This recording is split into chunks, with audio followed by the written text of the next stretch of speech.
iDubbbz has recently came out and basically apologised for creating his old content, specifically the content where he would use racial slurs. Now, obviously, it's fine to change and grow as a person. It's perfectly fine for him to reflect on making those videos and be disgusted or embarrassed or full of regret for thinking that was okay. Everybody changes in life, and he made those videos a long time ago now, and if he hadn't changed or grown in that amount of time, it would probably reflect poorer on him as a person.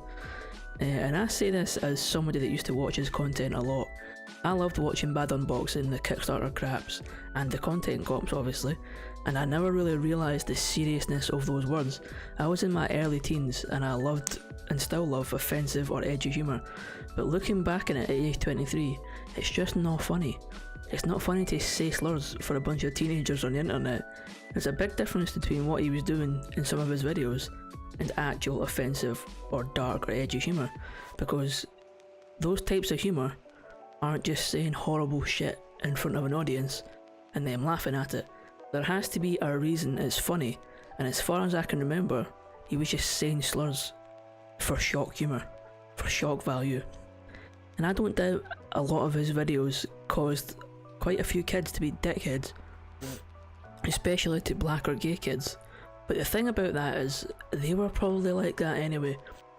If iDubbbz hadn't used those words in those videos, they probably would have found them somewhere else and used them anyway, because myself and a lot of other people that watched his content never once started bullying people for being black or gay, and never used those slurs. Even as a dumb little 14-year-old on Xbox Live, I never once used those slurs. When I met gay or black people in real life, which admittedly didn't happen much back then, I didn't start imitating Ian or those videos and start calling them that word that he used to say, the double word, the double slur. I never used to say that. But the thing about this entire situation is the main thing that pissed off his fans that still enjoy those videos containing those slurs is that he's obviously seen it's bad to use those slurs even in the context of the content he was creating. And it seems to me that people are genuinely pissed at this, just haven't developed enough in their life yet to realise that throwing out hard R's every other video was a really weird thing to do. I think they're grasping onto the content they enjoyed in their younger days because it reminds them of the good times they had.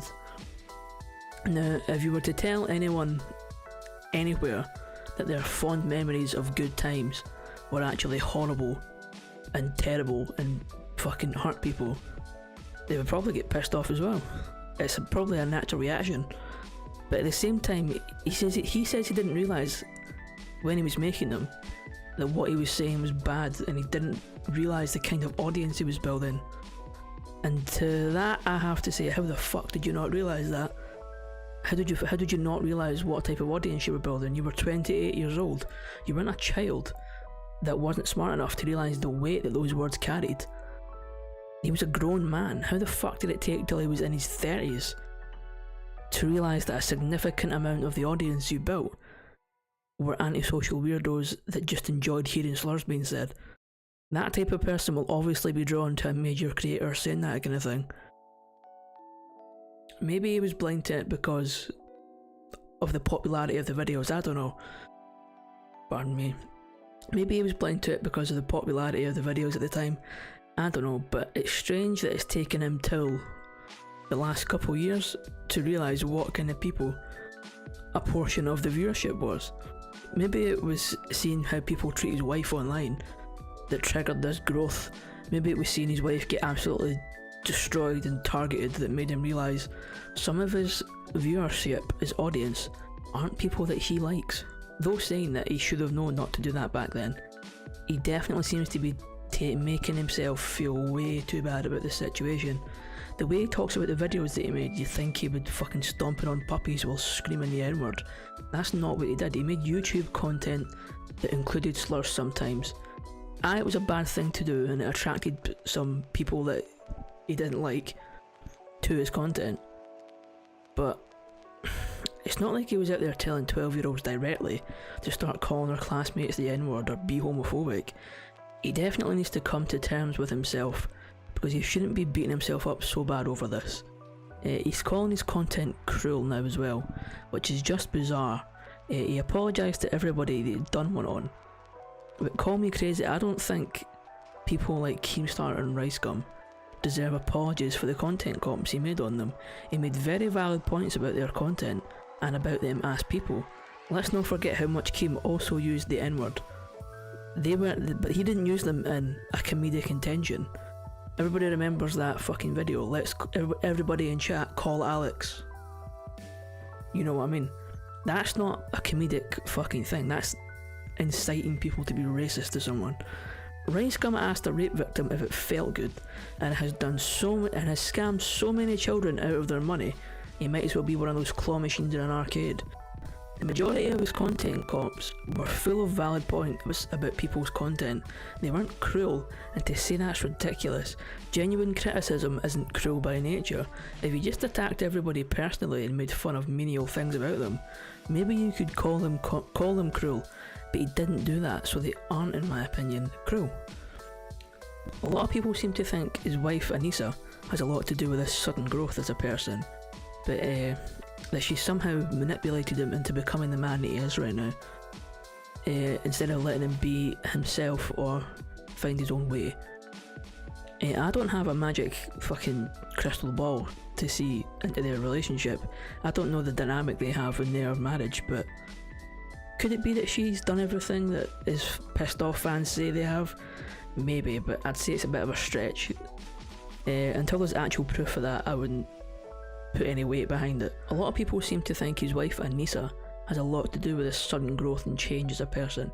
Some people seem to think that she's manipulated him into becoming the man that she wants, instead of letting him become his own person or go down his own path.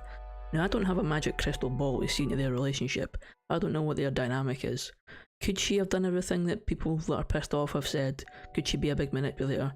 Maybe, I don't know, but I think it's a bit of a stretch, and until there's actual proof of that, I wouldn't put any weight behind it. It's a sudden change and people are going to talk and make up fucking theories about why they think the sudden change happened.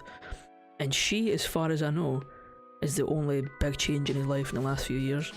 Him getting married is the only big thing that's changed, but that doesn't mean that he can't come to these conclusions on his own.